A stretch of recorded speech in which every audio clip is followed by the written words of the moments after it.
Hi, my name is Jennifer and this is Sage. Come on in.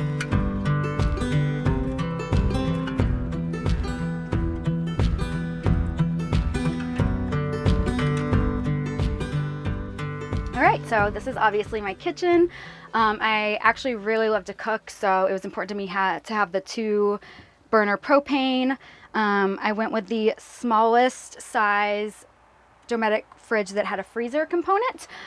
My propane tank, 7-gallon gray water tank here, which is controlled by a switch on the side along with my water pump, which is really nice. I can open and close my gray water depending on if I'm in a place where I can release it, or I can release it by connecting a hose and draining it into a dump station.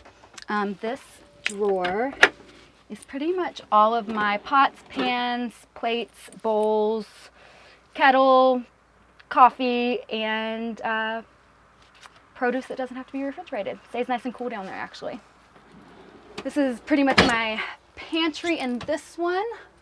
All my dry goods, all my food hangs out there. This one has more of like tea, spices, coffee, all my mugs. I'm a really big coffee mug nerd. People also gave me a hard time for bringing like my full ceramics on the road, but it's very important to me. And so far they're doing great. Everything has one of those squishy mats on the bottom. Everything seems to stay in place really well.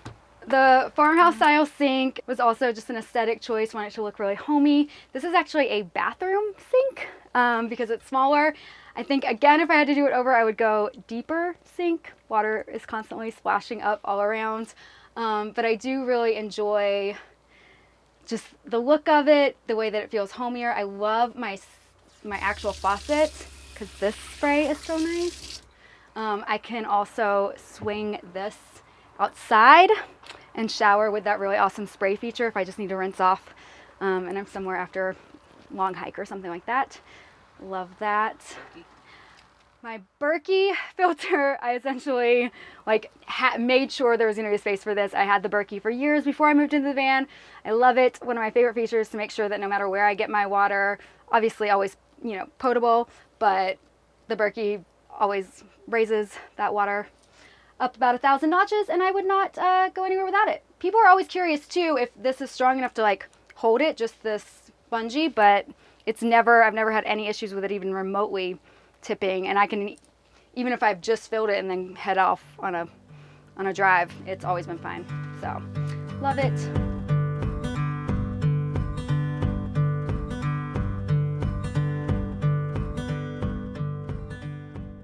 Okay, so I know there's a lot of debate between partition wall versus being able to have swivel seats. I 1,000% love my partition wall for so many reasons. One of the reasons is it gave me a lot of wall space to add decor, hooks, again, more things that represent me. Easy access anytime I'm walking out of the van. I can grab a hat, my jacket, my bag, mask, keys, etc. And it gives me space to still have a full-length mirror, which I love. This door just slides on a track, fully open, and can lock open while I'm driving, so that I can still see through my side mirror, side window here. But then also at night, it kind of just gives a little bit of an extra layer of protection, security as well, and it can lock this way.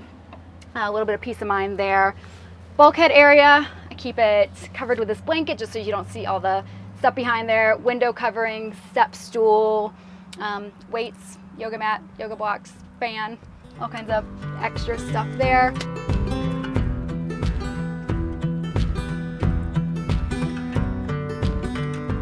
When I was living in Los Angeles a number of years ago, decided then that I would love to travel the States in a van at some point.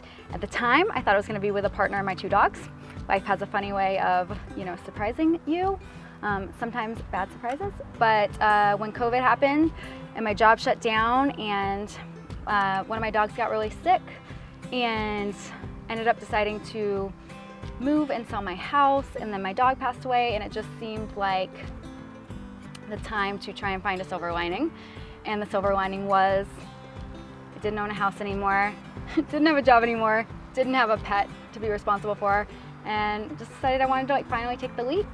And I would rather own a van that has my home in it than ever own a standalone home again. So I chose to name My van's Sage, because again, having transitioned to van life at the beginning of kind of new growth after having lost two very important people to me, Sage felt like a wise guide. And I think I view her as a guide leading me through this like journey of wisdom and self-discovery, and kind of like being my sage advisor.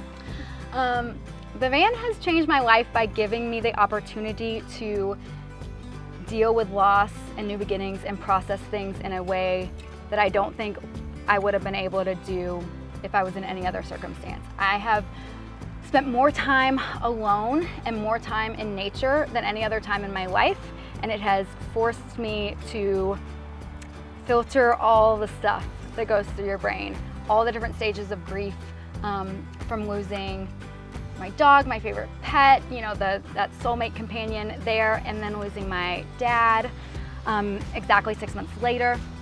It really gave me the opportunity to sit with these feelings, work through these feelings, work through, you know, what's the point of all of this, and what it enabled me to see the point was, I mean, it all, honestly, to me, it all comes back to nature. The van is a vessel to get me to these places of awe and wonder when I feel connected and feel like I know more of why we're here.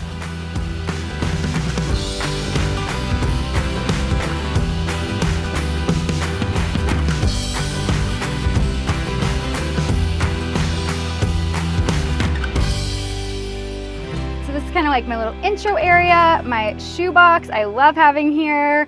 This whole unit here houses my airhead composting toilets. It also, this top drawer pulls out and it is my catch everything drawer. It's got all of my kitchen utensils, pens, markers, all that kind of stuff on one side, and then cosmetics, toiletries, girly lotions, and whatever on the other side. Oh, and then just like, this is my little catch-all. I like to keep fresh flowers in here. Probably time to get some new ones. There's a local farmer's market at the place I'm at right now tomorrow. I always try and support local places. Probably go get some local flowers, refresh that, just makes it feel homey. My bookshelf here, I added this after my build was done because I realized I read a lot of books. So I'm kind of always nervous that it's doing pretty good so far. But yeah, all my books, easily accessible, lotion, etc. Really like that there. And just generally like having like a homier vibe with all the things that I feel like when you look into the van you would go, oh, Jennifer lives here, not just this is a van. So this is my kind of dining lounging area. I've got two benches across from each other with custom made cushions. Both of them hold a lot of storage. This one here has just like blankets, my gym bag. It's just a big open box. So nice to just have a lot of space there. This one houses my battery. And then also if I lift up this way, it's got kind of my like electronic things, some files, other kind of paperwork. And then yeah, just my full battery. It's really nice that I can just glance, see what everything. It's got my inverter. The whole setup is just my Yeti Goal Zero. It's also my dining room table. So I can kind of pull this out if I have a guest. Typically when I'm by myself, I just eat on this because it's easier than having to get in and out of this. These are kind of backup drawers. This drawer houses, they're very large, deep drawers, some extra toiletry stuff, sleep clothes, gym clothes. Locking mechanisms are kind of cool. They all are on magnets. So you just kind of like push down to release the magnet and pull out, same. So this magnet pulls over and now the drawer comes out. Same with this one. Works out pretty well there. I've got outlets on either sides of these benches as well. These, I've got two 3-prong and then USBs here that work when my inverter is on, but then these here, USB and a 12-volt, work independently.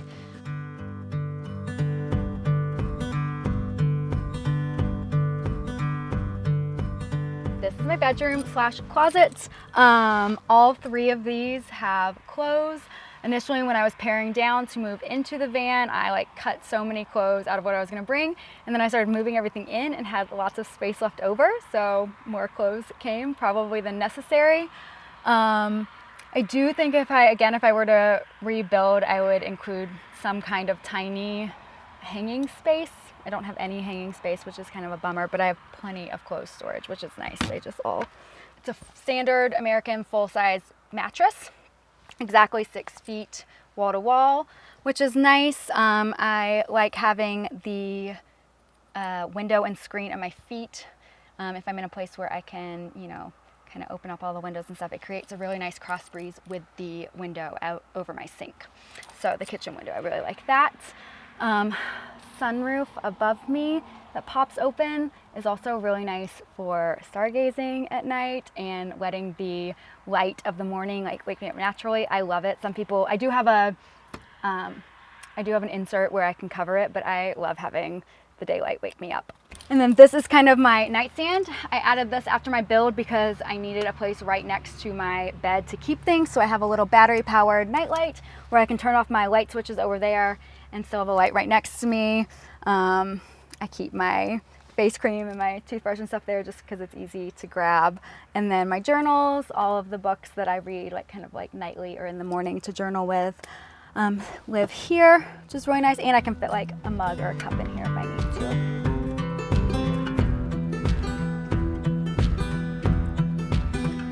When I first started, I definitely tried to utilize Instagram and followed other solo female van lifers. And while I have made a couple friends that way, you can't, it's really hard in that format because you can't put expectations and projections onto people you don't know yet for who they are. So then you meet them in person and you're like, oh, we maybe would not be natural friends, and that's okay. I also have met friends from pulling up at a campsite and kind of doing the dance of like, I think that's a solo female. I think she's and us both trying to figure that out. And then we were like, you're solo, you're traveling by yourself too, me too, let's hang out. And I've met some really cool friends that way. I don't know if this is gonna get me heat, but I will occasionally utilize a dating app to meet someone to hang out with, show me a town, show me their favorite part of whatever city or area I'm in. And that's been really nice. There also is formerly the Van Life app, now the Seeker app that utilizes a thing where you can connect with other van lifers in your area, and kind of just a snowball effect. Like if you meet one van lifer in a group, they'll most likely be super welcoming and invite you to hang out with a group of other van lifers or nomads, and then you could potentially find your people in that. I specifically am an introvert and feel like I'm not everyone's people, not everyone are my people, and so trying to find those people is important to me because otherwise my energy just feels really drained. So I've come to a lot of acceptance of it's okay if certain people aren't my friends. I like a lot of people, but that doesn't mean that we are connected on a friendship basis. So just also letting yourself be it's okay if I'm not hanging out with someone right now. I'm hanging out with myself. I like myself. I enjoy spending time with me. So coming to that realization has been really helpful.